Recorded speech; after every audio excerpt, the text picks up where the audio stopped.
নামটা বললেন? সঞ্জীব দাস। কোথায়? পশ্চিম বাংলা থেকে আসছি, পশ্চিম বাংলার বর্ধমান ডিস্ট্রিক্ট, কালনা শহর।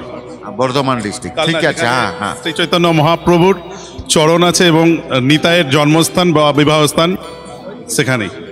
ওরে বাবা, পবিত্র স্থান তো। অম্বিকা কালনা শ্রী চৈতন্য মহাপ্রভুর পবিত্র স্থান। মহাপ্রভুর সেখানে সন্ধ্যা আরতি, মঙ্গল আরতি, শ্রীকৃষ্ণ শ্রী চৈতন্য মহাপ্রভুর সেখানে প্রত্যহ সেবা হয়। সেখানে বহু ফরেনার বা সাধারণ মানুষ। আপনারা গিয়েছেন ওদিকে? আমরা ওখানেই থাকি। 108 মন্দির, যেখানে কৃষ্ণচন্দ্র মন্দির আছে, মহাপ্রভু ঠাকুর বাবাজির মন্দির আছে, পাতাল গঙ্গা আছে, নামব্রহ্ম বাড়ি আছে, ভবপাগলার আশ্রম আছে। খুব ভালো লাগলো। ঠিক আছে, কলকাতা থেকে আপনারা দেখেছেন ওগুলো, তাই জন্য তো ভক্তিভাব সৃষ্টি হয়েছে আপনারা। হ্যাঁ, জগন্নাথ, আজকে যে জগন্নাথকে দর্শন আপনার করতে গিয়েছিলেন, দর্শন ভালো হয়েছে তো? একদম। আমরা এটাই চেয়েছিলাম যে 3 ঘন্টা 4 ঘন্টা আমরা লাইনে দাঁড়িয়েছি শুধুমাত্র জগন্নাথ, সুভদ্রা, বলরামের দর্শন করব। জগৎগুরু, জগতের নাথকে আমরা দর্শন করার জন্য সুদূর কালনা থেকে, ওয়েস্ট বেঙ্গল থেকে এসেছি। দর্শন করতে জন্য আপনারা অত কষ্ট সয়েছেন, মনের কিছু দুঃখ পেয়েছেন? কোনো কষ্ট হয়নি। এভাবেই ভগবানের দোরে, ভগবানের চরণ পাওয়ার জন্য আরও কষ্টের প্রয়োজনে আমরা রাজি আছি। এত মানুষকে ভগবান শান্তিতে রাখছে, জগৎগুরু আমাদের শান্তিতে রাখছে, তার দর্শন পাওয়ার জন্য আমাদের সারা দিন অপেক্ষা করতে হলে আমরা অপেক্ষা করব। জয় জগন্নাথ। ভক্তিভাব তো আপনারা দাদা আছেন, আপনার যাই বলেছেন সবই কথায় ভক্তিভাব আছে। এই কার্যক্রমটা আমার জয় জগন্নাথ টিভি কলকাতা থেকে অনেক দেখেছেন, এই টিভি চ্যানেল দেখেছেন আপনারা কলকাতা থেকে। আপনারা দেখেন কখন? হ্যাঁ হ্যাঁ হ্যাঁ হ্যাঁ, আমরা দেখি।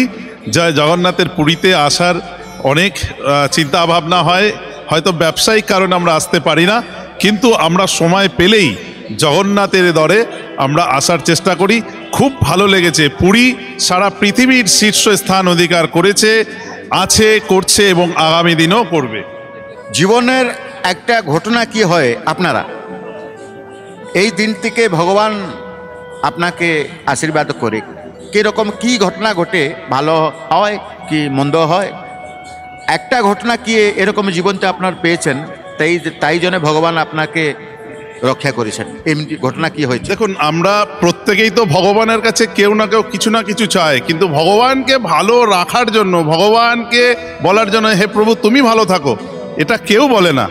ভগবান তো আমাদের সৃষ্টি করেছে, আমাদের পিতা মাতার গুরু, পিতা মাতাকে সৃষ্টি করেছে, সুতরাং ভগবানের সন্তান আমরা ভগবানকে এখানে এসেছি তার চরণ পাওয়ার জন্য, তাকে ভালো দেখার জন্য।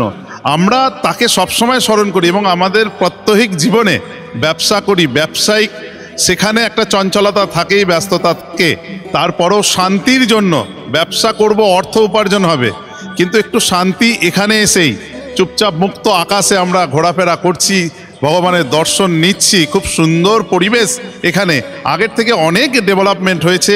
যে কারণে আপনারা যে পুরী থেকে এসেছেন, কতবারে এসেছেন? আমি এটা নিয়ে 7 বার পুরীতে এলাম। ব্যবসায়ী থেকে যখন সময় পেয়ে গেছে, একটাই পুরী জগন্নাথ মন্দির দর্শন করতে, আর কিছু নেই। পুরী জগন্নাথ দর্শন করার জন্যই আমি এসেছি এবং আগামীতে আমি ধরেছি প্রতি 6 মাস অন্তর একবার করে আসবো, কারণ এখানকার এখন যা পরিবেশ দেখছি খুব ভালো লেগেছে। জগন্নাথজিকে দর্শন করার জন্য এখানে 2 ঘন্টা লাইনে দাঁড়িয়েছি, আমি 6 ঘন্টা লাইনে দাঁড়ানোর জন্য প্রতি 6 মাস অন্তর একবার করে আমি জগন্নাথজির দর্শন করব। আপনারা বললেন যে জগন্নাথ দর্শন করতে এসেছেন, যখন ব্যবসায়ী থেকে একটু সময় মিলে আমি জগন্নাথের চরণ তলে আশ্রিত হবে, মন আছে আশ্রিত জনে। চরণ পেয়ে গেলে, কখন পেয়েছে? একদিন পেয়েছে, চরণ পেয়ে গেছে আপনার? চরণ তো সবসময় আশীর্বাদ আছে, নাহলে আমি এত বড় ব্যবসা কেন করতে পারছি? আমাদের সবাই তো আছে, জগন্নাথের আশীর্বাদ না থাকলে আমি কেন ব্যবসা উন্নতি করব? ব্যবসায়িক উন্নতি তো জগন্নাথজি করিয়ে দিচ্ছে। আজকে আমি আমার যে ব্যবসা করছি, প্রকৃতরে দাদা মানুষের সফলতা প্রভু দিয়ে, টোটালটাই প্রভু চালাচ্ছে। প্রভু যেমন চালাবে তেমনি, তাই প্রভুকে স্মরণ করতে হবে, যেমন চালাও তেমনি চলবো আমরা। প্রভু অনেক অনেক ধন্যবাদ দেবো আপনাকে। জয় জগন্নাথ। জয় জগন্নাথ।